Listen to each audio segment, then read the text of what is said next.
क्या आपने कभी महसूस किया है कि आपका शरीर एक जगह होता है लेकिन आपका दिमाग कहीं और? आप ऑफिस में बैठे होते हैं लेकिन दिमाग भविष्य की चिंता कर रहा होता है। आप घर पर परिवार के साथ होते हैं लेकिन दिमाग ऑफिस की टेंशन में फंसा होता है।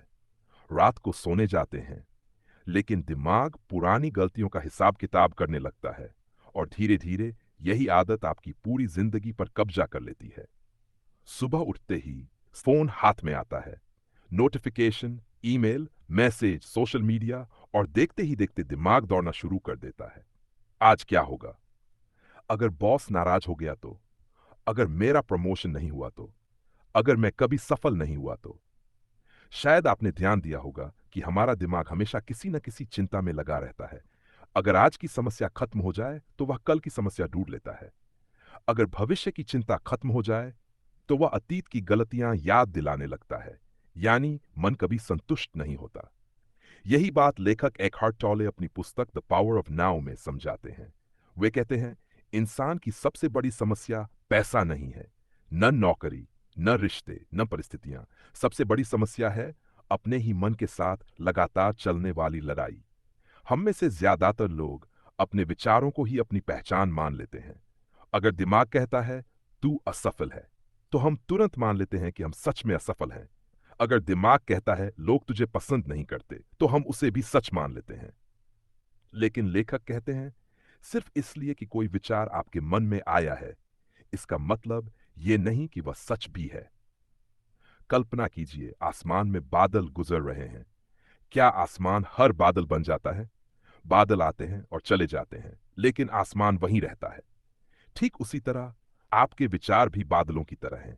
वे आते हैं, कुछ देर रुकते हैं और फिर चले जाते हैं, लेकिन आप उन विचारों से कहीं बड़े हैं। समस्या तब शुरू होती है जब हम हर विचार को पकड़ लेते हैं, हर भावना से जुड़ जाते हैं, हर डर को अपनी पहचान बना लेते हैं। लेखक कहते हैं, मन एक शानदार नौकर है लेकिन बहुत खराब मालिक। अगर आपने मन को कंट्रोल नहीं किया, दास तो मन आपको कंट्रोल करेगा। एक छोटा सा उदाहरण समझिए। मान लीजिए ऑफिस में आपके बॉस ने सबके सामने आपकी गलती बता दी। घटना सिर्फ 2 मिनट की थी, लेकिन आपका मन पूरे दिन उसी घटना को दोहराता रहता है। उन्होंने ऐसा क्यों कहा? सब लोग मेरे बारे में क्या सोच रहे होंगे? काश मैंने ऐसा जवाब दिया होता। रात तक वही विचार चलते रहते हैं, नींद खराब हो जाती है, अगले दिन भी वही तनाव बना रहता है। अब सोचिए, दर्द किसने दिया, बॉस ने या आपके मन ने, जो उस घटना को बार बार दोहराता रहा? लेखक कहते हैं, ज्यादातर मानसिक पीड़ा घटना से नहीं, बल्कि उस घटना के बारे में हमारी लगातार सोच से पैदा होती है। यही कारण है कि दो लोग एक जैसी परिस्थिति में होते हैं। एक व्यक्ति जल्दी सामान्य हो जाता है, दूसरा महीनों तक परेशान रहता है। फर्क परिस्थिति में नहीं, मन से रिश्ते में होता है। अब सवाल है, क्या मन को पूरी तरह शांत किया जा सकता है? लेखक कहते हैं, नहीं, और इसकी जरूरत भी नहीं है। मन का काम सोचना है, जैसे दिल का काम रखना है। समस्या सोचने में नहीं है। समस्या यह है कि हम हर सोच पर विश्वास कर लेते हैं। अगर आपने सिर्फ इतना सीख लिया कि विचारों को देखना है, उनके पीछे भागना नहीं, तो आपकी आधी समस्याएं खत्म हो जाएंगी। इसी को लेखक कहते हैं प्रेजेंस, यानी पूरी तरह वर्तमान में मौजूद रहना। ध्यान दीजिए, अब जब आप ये वीडियो देख रहे हैं, क्या इस पल वास्तव में कोई समस्या है?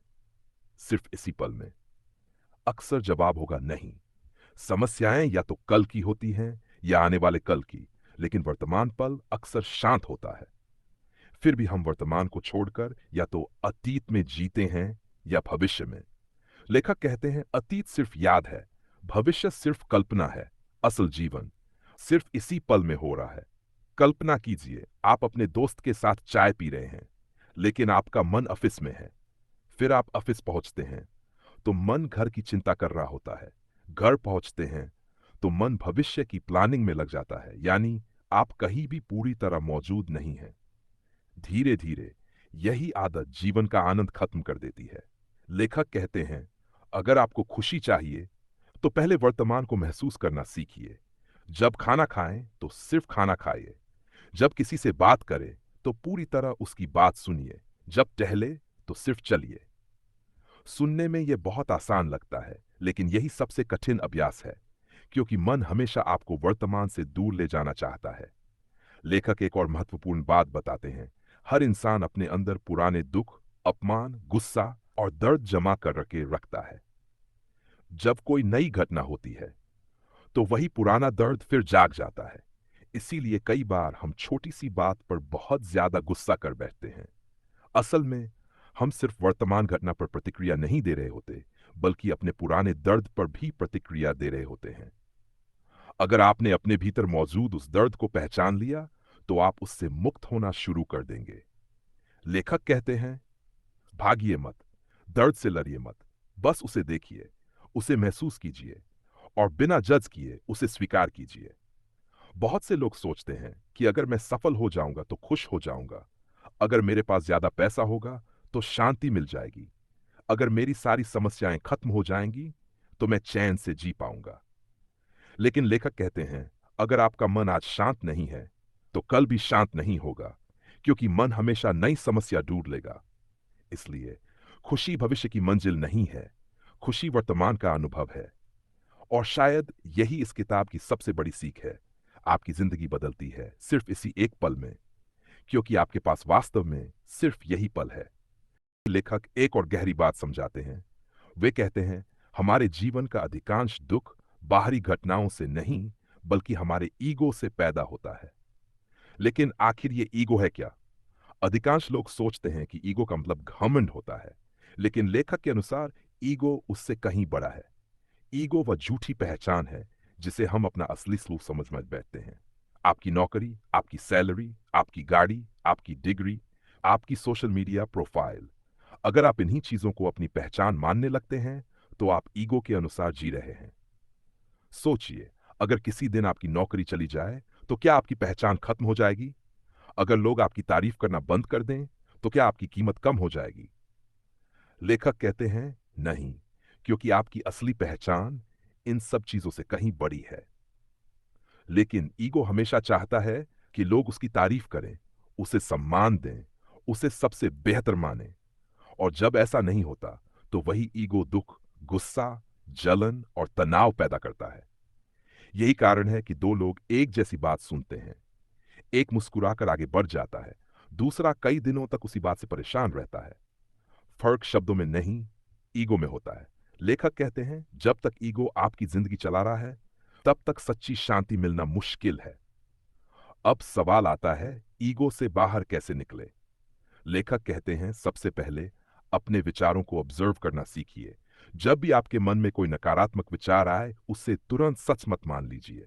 बस रुकिए और खुद से पूछिए, क्या ये सिर्फ एक विचार है या वास्तव में सच भी है? धीरे धीरे आप महसूस करेंगे कि अधिकतर विचार सिर्फ मन की आवाज होते हैं। लेखक बताते हैं, हमारा मन हर समय किसी न किसी लेबल में जीता है। ये अच्छा है, ये बुरा है, ये सही है, ये गलत है, ये मेरा है, ये उसका है। लेकिन वर्तमान पल किसी लेबल की जरूरत नहीं रखता। वर्तमान सिर्फ अनुभव किया जा सकता है। जब आप सूर्योदय देखते हैं तो क्या आपको उसके बारे में सोचना पड़ता है? नहीं, आप सिर्फ उसे महसूस करते हैं।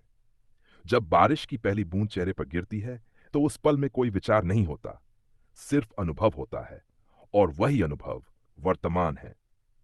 लेखक कहते हैं, अगर आप दिन में सिर्फ कुछ मिनट भी पूरी तरह वर्तमान में रहना सीख जाएं तो धीरे धीरे आपका पूरा जीवन बदलने लगेगा। जब खाना खाइए तो सिर्फ खाने का स्वाद महसूस कीजिए। जब किसी अपने से बात कीजिए तो फोन दूर रख दीजिए। जब टहलने जाइए तो सिर्फ हवा, पेड़ और अपने कदमों को महसूस कीजिए। ये छोटी छोटी बातें धीरे धीरे आपके मन को शांत करने लगेंगी। लेखक बताते हैं कि एक्सेप्टेंस यानी स्वीकार करना कमजोरी नहीं है। स्वीकार करने का मतलब हार मान लेना नहीं होता। इसका मतलब है जो इस समय सच है उसे पहले स्वीकार करना। मान लीजिए आप ट्रैफिक में फंसे हुए हैं।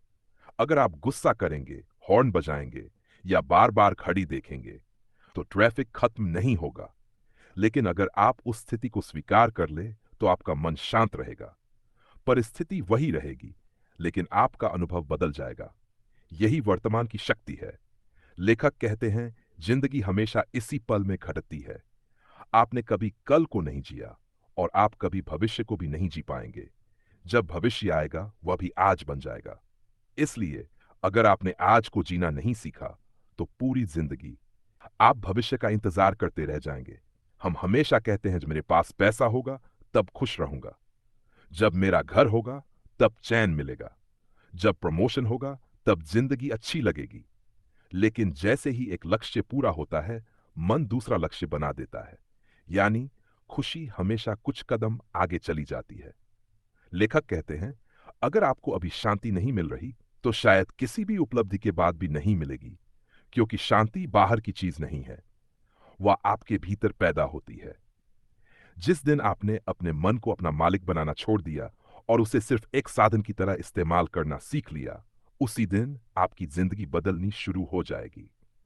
यही द पावर ऑफ नाउ का सबसे बड़ा संदेश है। जीवन न अतीत में है, न भविष्य में। जीवन हमेशा इसी पल में है, और जो इंसान इस पल को पूरी तरह जीना सीख जाता है, उसे वही मिल जाता है जिसे पूरी दुनिया सुकून कहती है।